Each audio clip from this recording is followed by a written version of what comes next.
at the problem statement. And the problem statement was very, very simple. We looked at the telecom business and we said, listen, if anyone can send an SMS to anyone in the world without worrying about who, which the operator, Yes. all that put together, and the SMS gets delivered real time, why can't money be delivered real time?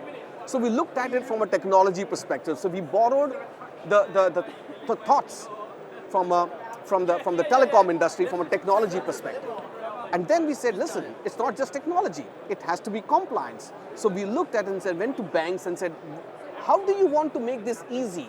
And they said, is like, listen, the way you can look at make it easy was to see how you can make that transaction completely compliant.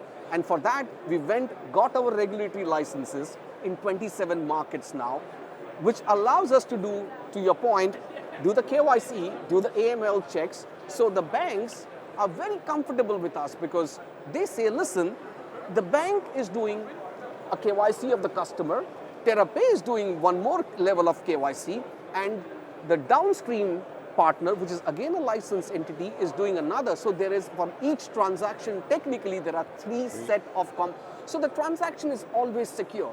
And that is what we wanted to bring the transaction more agile, by making real time, compliant, and then to a point where you see one of our investors is the IFC, which is Yes. the World Bank. And the only agenda, one of the bigger agendas on them is the Sustainable Development Goals. And one of the things on that, on the right on the top, is how to make the cost of transaction come down so that it's affordable and it becomes financially inclusive.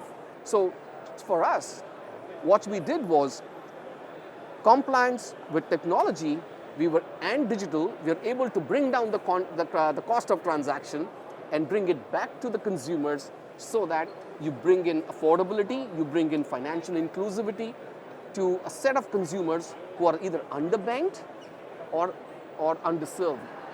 And you see, that is one of the reasons recently Visa invested into us. Yes. And the reason for that investment was very, very simple. The investment reason was, we are exactly like them.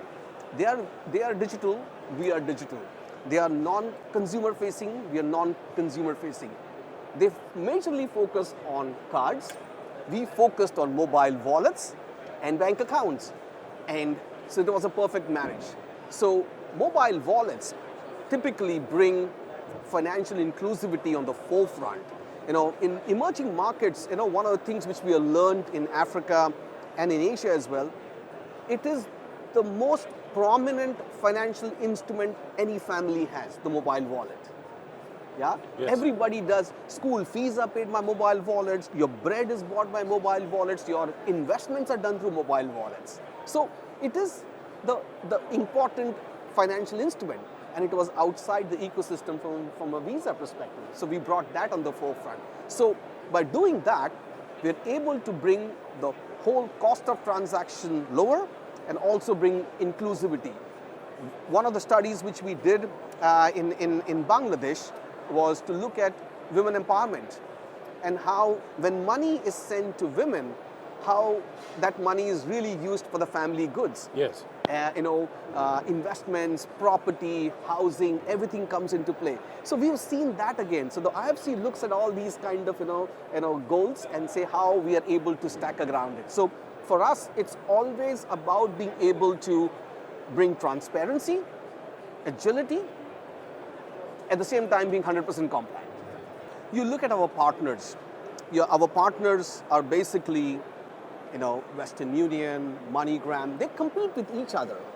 But as an organization, we decided not to compete with our partners. So a Wise or a World Remit or a Sendwave, or you have those kind of consumer-facing brands, right, who come on the forefront. We serve them on the back end. So think about us in a very rudimentary term. We are the plumbers. Right. Yeah. So when we go to our partners, banks and companies like money transfer companies, we tell them, listen, you just focus on consumer acquisition. will take care of everything related to the backend. Fantastic. That is who we are. We like to be at the back. Nobody should know Terrapay. Consumers do not know Terrapay, and we love that position.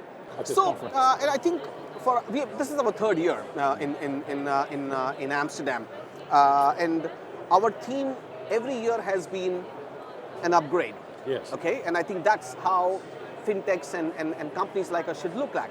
So this year, our focus has been to go out to our existing partners and newer partners and say, listen, apart from just doing payouts for consumers and businesses, I can also do other value adds which help you to bring your liquidity position. So the CFOs will love it because now I'm bringing down their liquidity requirements.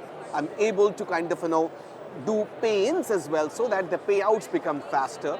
So it's all about adding value to our existing set of customers and saying so every year I come in, I'm trying to add new value adds to our existing set of customers.